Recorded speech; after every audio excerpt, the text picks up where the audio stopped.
I just moved into this old house. At first, everything seemed calm. But the night was hiding something different. At midnight, I suddenly heard soft knocking coming from the attic. The knocks kept repeating, as if someone was calling me. The sound pierced the silence.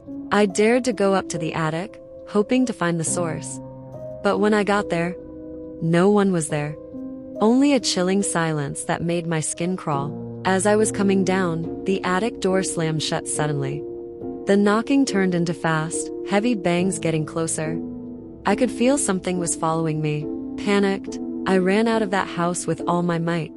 Since that night, I never dared to go back.